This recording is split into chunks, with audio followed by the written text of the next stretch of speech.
Bom, dando continuidade, a gente estudou no projeto, então, 2 pontos principais, que eu já aqui dei contei um pedacinho. Quais que são nossos 2 pontos principais? A dificuldade do avanço da coleta seletiva no município de Belo Horizonte e como a logística reversa de embalagem pode colaborar para o avanço da coleta seletiva.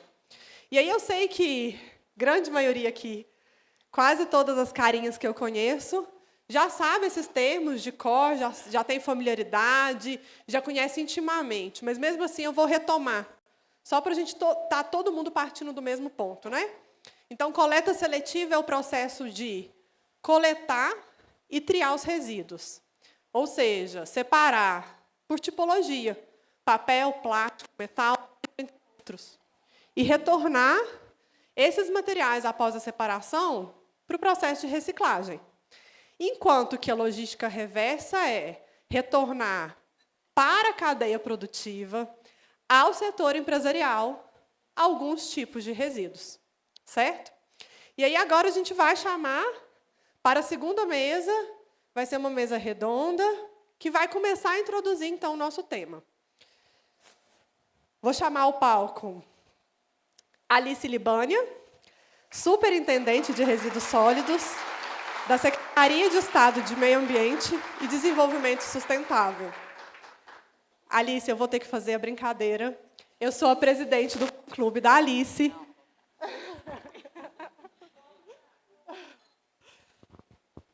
Bom, Lucas Alpoim, advogado público, autárquico do município de Belo Horizonte e presidente da Comissão Municipal de Acompanhamento dos Sistemas de Logística Reversa.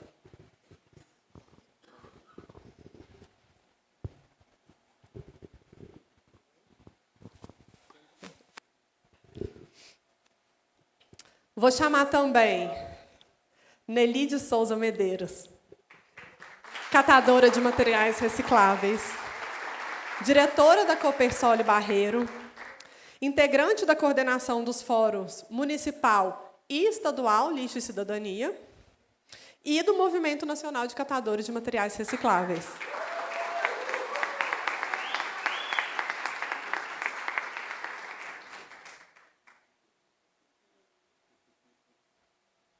E, por fim, chamo ao palco Luciano Alvarenga, assessor do CAOMA, do Ministério Público de Minas Gerais.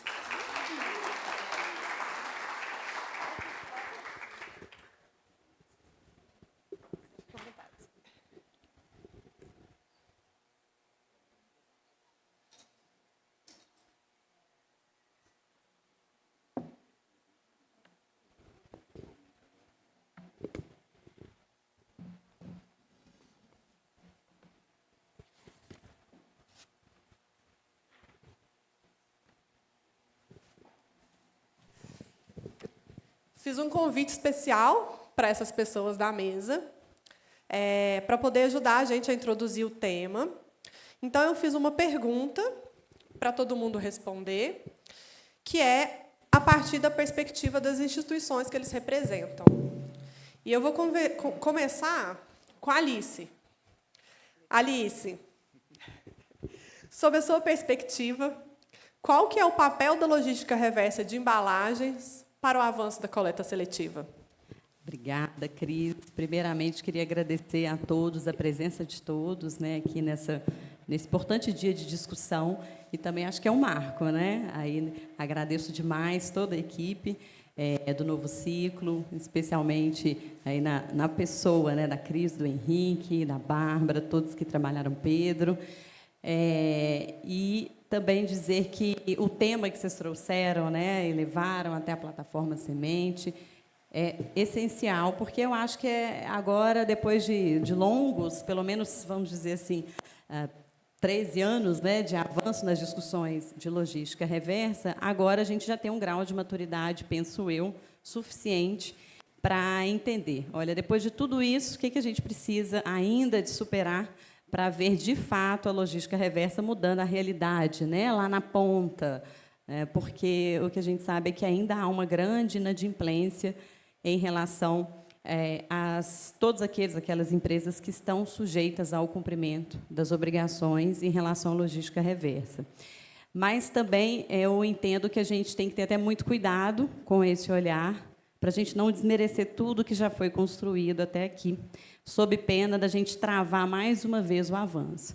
Né, alguns anos atrás, quem acompanha de longa data, né, Zé Cláudio, nossa grande referência aí na área de resíduos, e todo esse movimento, né, na área da construção da Política Nacional de Resíduos, o doutor Luciano também acompanhou toda essa discussão, né, Luciano, atrás, em que houve, em 2016, vamos dizer assim, né, 15 para 16, um movimento muito intenso de judicialização de todos os processos, na verdade, do acordo setorial de embalagem em geral que foi assinado.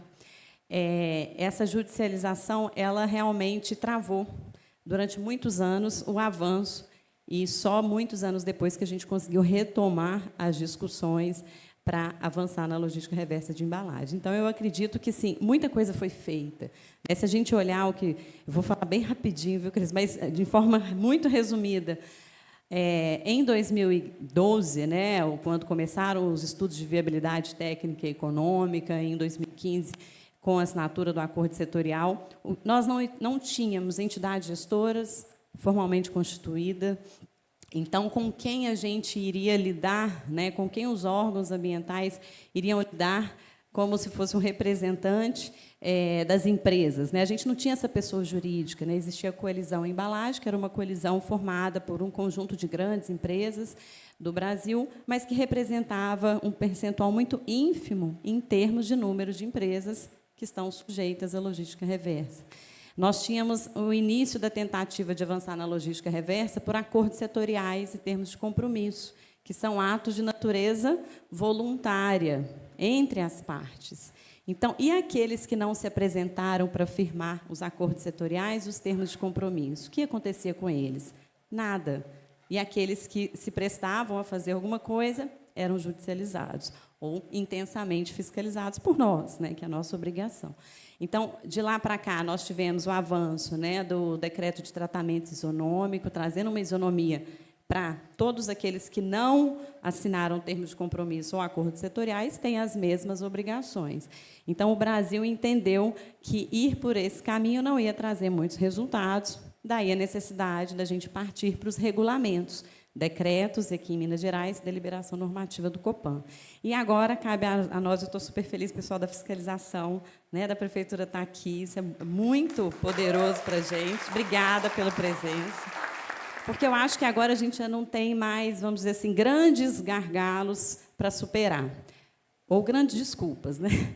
Agora gente, vamos lá, já tem ambiente jurídico consolidado, tem operadores devidamente, né, operando em todo o território nacional, devidamente homologados, temos a figura, né, dessa auditoria de terceira parte, o verificador de resultados, para tentar garantir um pouco mais, né, de veracidade para as informações. Então, agora a gente precisa, acho que, do último grande nó para ser desatado, que é o objeto desse projeto, que é como, então, fazer a interface dos sistemas de logística reversa com a coleta seletiva. Então, assim, quando...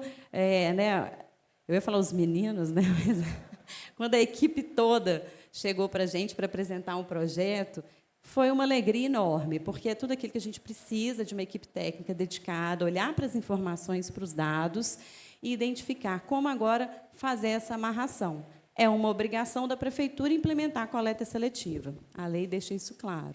E também é uma obrigação de fabricantes, importadores, mas também dos distribuidores e comerciantes para implementar a logística reversa. E eu tenho visto todo o movimento, né, da Prefeitura de Belo Horizonte, e da SLU, da fiscalização e da Secretaria de Meio Ambiente, em, de fato, colocar de prática a logística reversa em BH. Então, acho que eu tenho muita confiança que Belo Horizonte pode ser um caso muito favorável, né, para a gente até replicar para várias outras regiões de como a gente vai fazer essa interface dos projetos estruturantes para a implementação da logística reversa com a coleta seletiva. Então, a gente tem várias entidades gestoras querendo atuar dessa forma, a Prefeitura está muito aberta a atuar dessa forma, E aí, esses dados vêm para demonstrar, então, como que a gente consegue chegar lá, né? Falei um pouquinho demais, peço desculpas, mas acho que essa discussão aqui hoje vai ser muito rica para a gente. Obrigada, viu?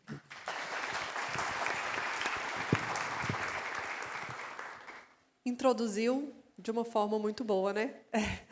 E para a gente é uma surpresa, então, como não foi ensaiado, é muito bom que a introdução tenha sido, assim, assertiva. Muito obrigada, Alice, de novo. Você, como sempre, muito esclarecedora, muito generosa, né, nas palavras. E eu acho muito interessante uma coisa que você traz, que eu concordo, que até lá na ABS eu publiquei um artigo e eu falei sobre isso. A gente precisa olhar com mais carinho no trajeto, né? Porque a gente está atrasado, mas a gente tem vindo construindo. E a gente não estaria aqui hoje discutindo o que estamos discutindo se não tivesse sido construído primeiro a legislação nacional e depois os decretos. E essa construção ela é importante para que a gente consiga avançar, né? E aí agora eu vou perguntar para o Lucas. Lucas, conta para a gente sobre a sua perspectiva para o município de Belo Horizonte. Qual o papel da logística reversa de embalagens para que a gente consiga avançar com a coleta seletiva? Pergunta de milhões, hein? Boa tarde a todas e todos. É um prazer estar aqui hoje, representando a Superintendência de Limpeza Urbana. E eu acho que essa pergunta passa muito pelo cuidado que você trouxe ao fazer uma distinção conceitual entre coleta seletiva e logística reversa. Nos nossos trabalhos na comissão, eu percebi que, dentro da própria prefeitura, essas definições não estavam claras. Então, um trabalho muito grande nosso foi no sentido de mostrar para outros atores que têm interface com a logística reversa que é importante a gente saber bem qual que é o problema, né? Nomear é importante para a gente saber como lidar com o problema. Então, dentro desse trabalho, a gente procurou os nossos parceiros internos, a turma da Sufis está aqui, né? A turma do meio ambiente, a gente veio conversando. Viemos conversando também com a turma do planejamento urbano, porque a gente acredita que, assim como a Alice trouxe, é importante a gente encarar a logística reversa não sob uma ótica da judicialização, mas sim de uma regulamentação mesmo, a nível municipal também. Então, a gente veio fazendo esse trabalho no sentido de, partindo dessa premissa, que são diferentes os serviços, né? O que o município pode fazer para, de fato, tracionar, destravar a logística reversa no nosso território. Coleta seletiva e logística reversa, apesar de diferentes, né, serem conceitos diferentes, elas convergem no propósito. Elas são instrumentos, estão assim qualificadas na lei como instrumentos, que visam, em última análise, a redução, não geração e reciclagem, e evitar que os resíduos sejam, de fato, aterrados. Resíduos de muito valor, como muito bem foi falado aqui na mesa de abertura, né?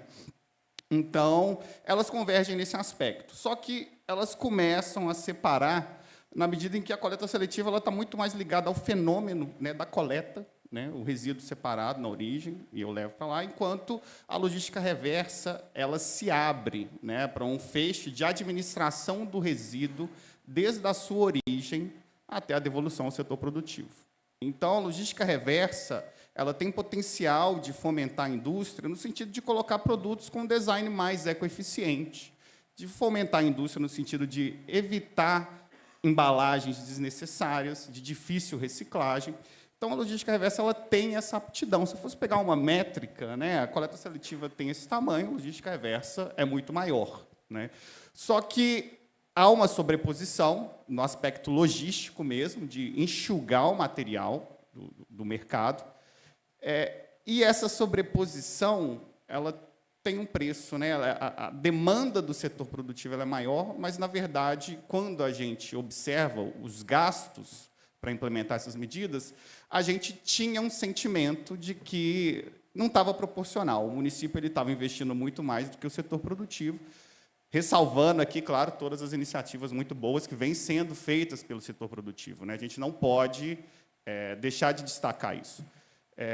E o interessante do projeto Novo Ciclo é que ele dá objetividade para esse sentimento, né? Ele chega e joga o número, né? Então, para nós é muito interessante esse projeto, porque a gente consegue tangibilizar o que antes era uma percepção assim difusa em nós que somos da área, né? Então, a gente consegue já agora identificar os números e as ações pendentes. Então, é um primeiro ponto que eu vejo, né, de apoio da logística reversa na coleta seletiva, que é a gente, de fato, então, minimizar recursos públicos, né, e permitir que eles sejam realocados em outras políticas relacionadas à implementação de gestão de resíduos adequada. Então, na medida em que aumenta, né, os recursos da logística reversa vindos do setor produtivo, diminuiriam, em tese, os recursos para a coleta seletiva, né?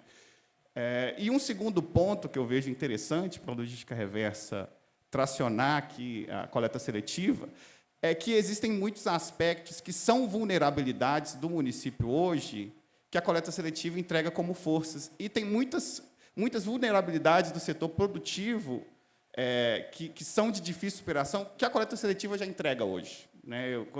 Quando a gente pensa assim, o município ele já tem toda uma rede estruturada de caminhões, de galpões, de rotas, de planejamento, de políticas, né, de catadores lá dentro. A gente tem isso já estruturado. Por outro lado, a gente tem muitas dificuldades relacionadas também à produtividade, à capacidade produtiva, à remuneração dentro dos nossos galpões, à governança dos dados gerados, que assim, a gente vê que a logística reversa, já com todos esses instrumentos que ela tem, a exemplo dos verificadores independentes, das entidades gestoras, elas podem nos auxiliar também a trazer mais transparência, mais objetividade para esses gastos, para esses resultados, né? Então, eu vejo essa convergência também no sentido de cobrirmos vulnerabilidades recíprocas, né? O município ele pode chegar para a logística reversa, articulando-se, né, com o setor produtivo. Olha, a gente tem essa estrutura, a gente precisa de melhorar isso, a gente tem essas rotas para você não precisar colocar mais caminhões na rua, né?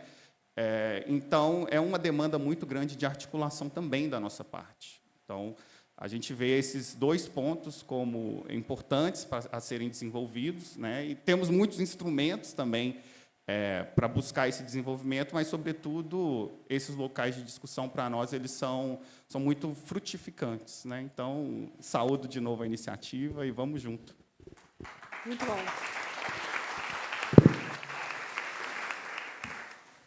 Muito bom ver que é você, Lucas, que está tão próximo dessa questão da logística reversa através da comissão. E está parecendo mentira que eu falei que não foi ensaiado, porque as falas dos dois se complementaram exatamente cadenciadas. Muito obrigada. Nelly, pode começar, fica à vontade, sinta-se em casa. Um pouco nervosa, não sei se eu estou totalmente à vontade em casa, não. Gilberto, eu fiz uma colinha, mas eu não vou usar essa colinha, não, Gilberto, porque eu já ouvi os dois companheiros aqui, já vi que eu posso falar do meu jeito mesmo, e bora lá. Então, gente, é um prazer, sabe, para mim, estar aqui representando, né, os catadores e as catadoras de materiais recicláveis. Dizer que a logística reversa para nós... na verdade, quando chegou, né, quando foi proposto, a gente falou, isso é um divisor de águas, né? Isso vai ser o que vai fazer a diferença para nós, enquanto catadores e catadoras. A gente vai poder trabalhar com mais dignidade, a gente acredita que, com a logística reversa, a gente conseguiria se estruturar mais, né? Ter mais condições de trabalho, ter galpões equipados para esse processo. Isso que o Lucas acabou de dizer, né? Eu acho que o que a prefeitura faz hoje, a coleta seletiva com a logística reversa, ela vem somar para que os materiais cheguem mais materiais nos galpões, para que cheguem materiais mais limpos, para que a gente consiga, de fato, fazer com que a gente consiga mais materiais pós-consumo de volta no retrocesso à indústria e recebendo, né, um pagamento justo por essa prestação de serviço. Mas a gente vê que ainda tem muitos gargalos, né? Tem muita coisa aí que impede isso. Aí, quando eu falo da minha caminhada dentro de Minas Gerais, né? Não vou falar Brasil, mas vou falar do projeto, né, do Calcimos, que eu também ajudo a ir lá, fazer o diagnóstico dos empreendimentos, a implantar o Fórum de Cidadania. E aí, ouvindo cada um catador, a gente vê a dificuldade que ainda está essa questão da logística reversa, né? Eu já conversei isso com a Alice, já conversei com outras pessoas aqui.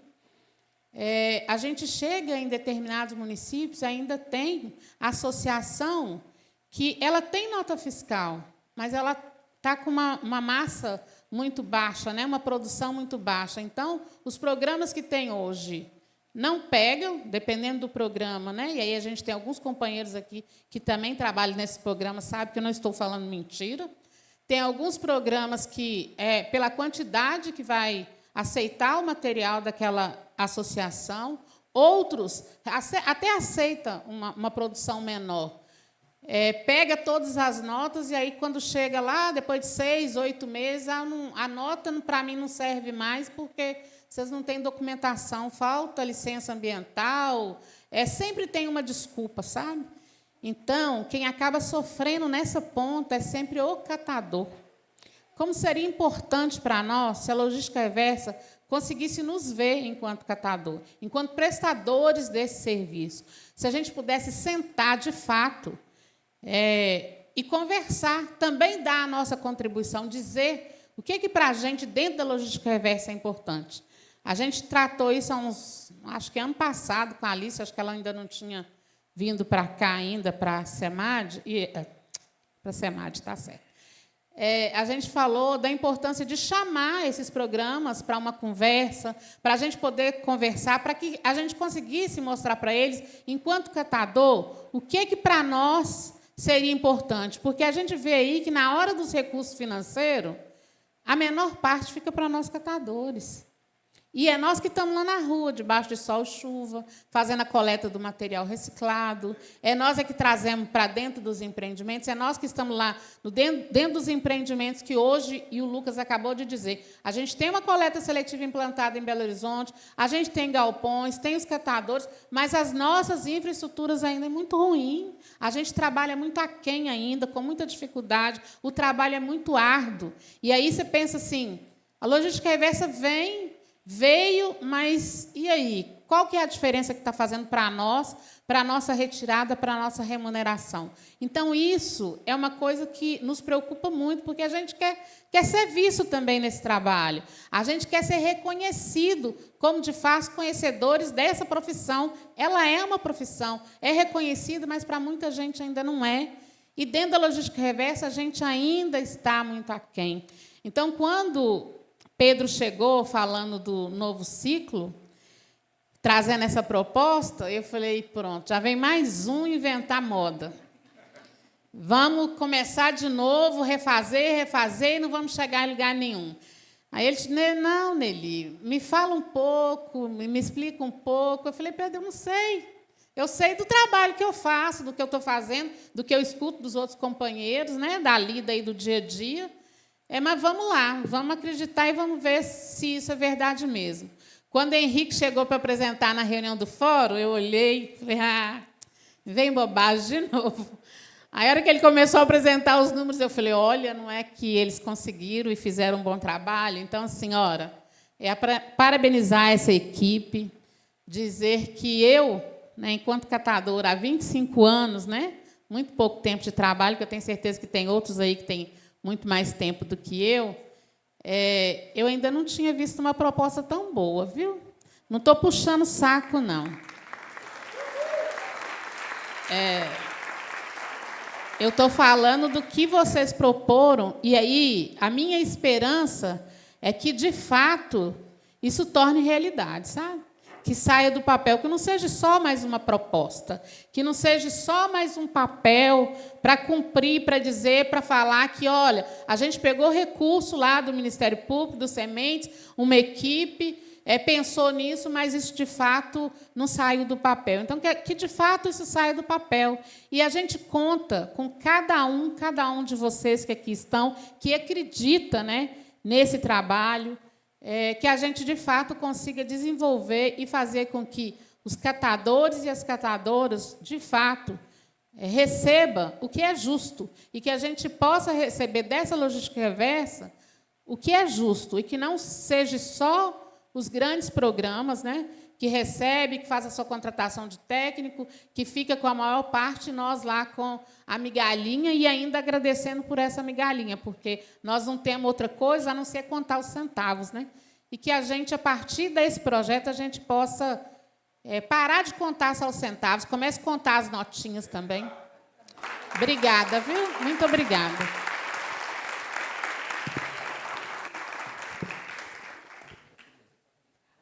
Nem sei como que eu agradeço, porque a gente já apresentou partes do projeto para várias pessoas, como vocês estão vendo que está rolando aí uns spoilers, mas de todos os elogios, o seu é o que mais me importa, porque pessoalmente é uma missão.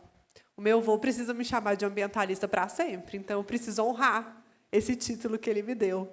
Fico muito feliz. 2 pontos que me chamam a atenção. Durante o projeto a gente estudou, a gente vai mostrar os dados daqui a pouco. Dos créditos de reciclagem, que a gente vai explicar daqui a pouco o que é. A diferença do valor que está sendo pago para a diferença do valor que está chegando. Isso é uma coisa que chama muita atenção. E também o fato das restrições, né? Às vezes, um crédito só chega para comprar equipamento, para a associação que não precisa de equipamento, ou o contrário. Ô, Cris, deixa eu só colocar mais uma coisa. E eu acho assim que projetos estruturantes, sabe? Porque eu conversei agora mesmo, acho que com a Ana Maria. É Ana Maria, isso. Ela tem uma proposta aí, eu acho que é uma proposta bem-vinda.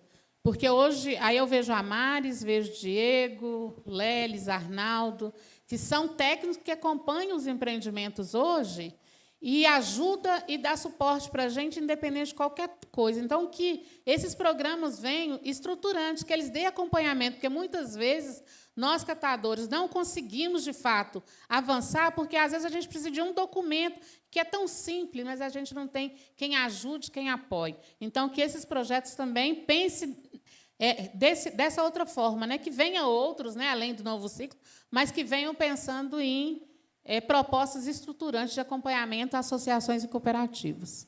Estamos super alinhadas.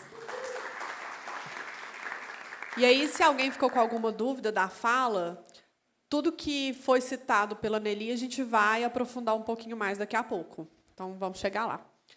Eu vou até repetir a pergunta, doutor Luciano.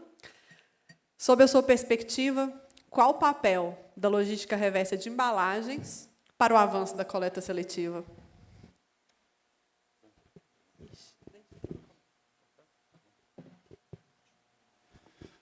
Boa tarde a todos e a todas. Antes de mais, agradecer pela possibilidade. Uma saudação especial às minhas colegas aqui na mesa do comitê, né, da Bolsa Reciclagem.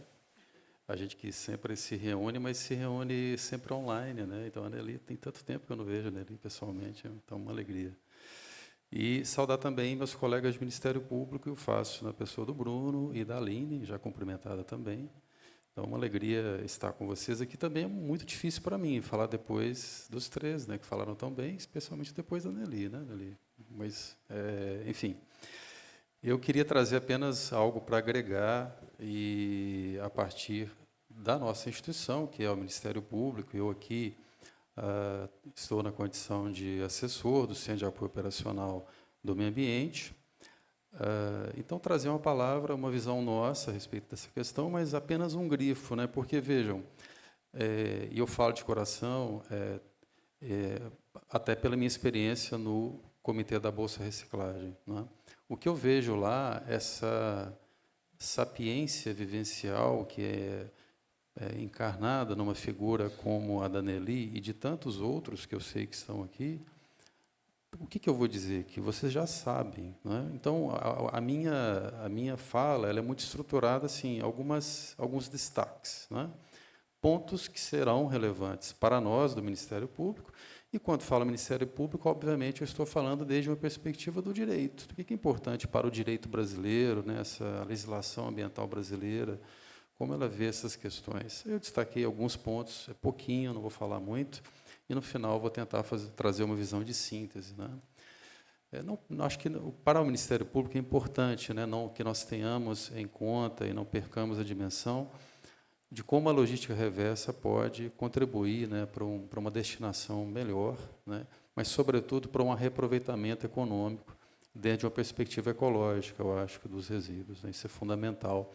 Isso que traz para nós, recupera essa noção de ecologia, do reaproveitar, do reinserir no ciclo, né? Então, é uma dimensão profundamente ambiental, não é, Alice? e que a gente tem na logística reversa uma das suas ferramentas mais potentes de realização. Obviamente, isso também se traduz em algo muito importante para o direito ambiental brasileiro, que é a ideia de responsabilidade compartilhada, que me parece estar muito presente na Política Nacional de Resíduos Sólidos, mas que antes, e eu chamo a atenção para isso aqui, talvez seja o que eu vá agregar, essa ideia de responsabilidade compartilhada, ela já é bem antecedente, ela está numa lei que é muito importante para nós e que é estruturante, do meu ponto de vista, do direito ambiental brasileiro, que é a Lei da Política Nacional do Meio Ambiente. Não é? Essa ideia de uma responsabilidade de todos os setores, ela está presente na nossa legislação há mais de 40 anos, e a verdade é essa. Não é? Então, é sempre importante que nós olhemos para a Política Nacional de Resíduos Sólidos, mas de maneira integrada com outras legislações, e, fundamentalmente, com a Constituição e, obviamente, no nosso caso aqui, com a Política Nacional do Meio Ambiente. É muito importante também, dentro dessa lógica da responsabilidade compartilhada, a ideia de a logística reversa ser um instrumento que vá potencializar a capacitação municipal também dos municípios para o gerenciamento de resíduos, que me parece também ser algo relevante do ponto de vista dessa responsabilidade que é solidária e que é compartilhada. Não é? Obviamente, já estou dizendo aqui, não é, que tudo isso é parte essencial da Política Nacional de Resíduos Sólidos, mas eu vou grifar aquele que me parece o aspecto fundamental, para além dessa questão ecológica, que eu acho que todos estamos conscientes. Nós não podemos esquecer também, nessa linha, a importância que esse processo da logística reversa tem no processo mais amplo de uma conscientização social, e isso, de uma ótica jurídica, nós entendemos a Lei da Política Nacional de Educação Ambiental, que é outra lei que parece estar muito correlacionada com o nosso trabalho aqui, mas, fundamentalmente, vê na logística reversa a sua articulação do ecológico com o social, que é o que o Comitê do Bolsa Reciclagem e tantas outras iniciativas parecem encarnar muito bem. E aqui, Nelly, Alice, acho que tem outras... A Ana Paula está aqui também, vê lá no fundo, né, Ana Paula? Uma saudação especial também para a Ana Paula, que cumpre um trabalho. Tem mais gente aí, mas, enfim, cumprimento a todos aí, tá, gente? Luciene está lá também. É a valorização do trabalho dos catadores, não é? Essa dimensão social, não é, da logística reversa, que está tão presente também na legislação ambiental, é estruturante da legislação ambiental. Não é? Então, para nós, do Ministério Público, e mais do que isso, para o direito brasileiro, o reconhecimento desse trabalho, né, ele é muito importante, e é neste sentido que o Ministério Público, não só pelo Centro de Apoio Operacional, mas também pela CIMOS, né, que você tão bem citou, tem trabalhado, né, para valorizar efetivamente o trabalho de vocês. E lá no comitê eu tenho insistido nessa tecla. Eu vi há alguns anos uma apresentação muito importante que traduzia em números, e eu estou falando em quantias financeiras, o trabalho, né, o benefício que era prestado à sociedade por figuras como a Nelly e tantos outros catadores. E é algo absolutamente impressionante. E essas figuras são, de fato, para mim, prestadoras de serviço à sociedade, eu não tenho a menor dúvida disso. Por que não prestadores de serviço público? Mas há uma outra coisa muito importante na Lei da Política Nacional do Meio Ambiente, que me parece ser fundamental grifar aqui, sublinhar, que é qual que é o grande objetivo da legislação e por que o direito ambiental existe, né? E em nome de que o Ministério Público atua. Para mim, para nós aqui, eu vou destacar duas coisas. Está muito presente na Lei da Política Nacional do Meio Ambiente, é um princípio fundamental dela, que é a melhoria da qualidade ambiental. Né? Isso é hoje amplamente reconhecido, inclusive, naquilo que os profissionais do direito chamam de jurisprudência. Né? O Superior Tribunal de Justiça tem hoje alguns julgados importantes, destacando essa ideia como uma ideia fundadora do direito ambiental. Então, tudo que a gente faz lá, né, aplicando o direito ambiental, tem que ser nesse sentido. E a outra dimensão fundamental é a melhoria da qualidade de vida das pessoas, porque ambiente é isso, né? Ambiente é gente, e esse lugar é a nossa envolvência. Então, acho que estamos aqui, no fundo, para isso. Né? Então, pelo Ministério Público, eu deixo essa palavra, então, desses destaques, coisa muito fundamental, acho que são os pontos aí, é um pouco o olhar da legislação, mas volto a dizer, assim, aqui existem experiências, né, fundamentalmente, é o que eu vejo no Comitê da Bolsa Reciclagem, são relatos de histórias de vida muito profundos, e naquilo que o Ministério Público puder ajudar e a gente puder colaborar, a gente está à disposição. Agradeço mais uma vez pelo convite e que nós tenhamos uma boa continuação de trabalhos.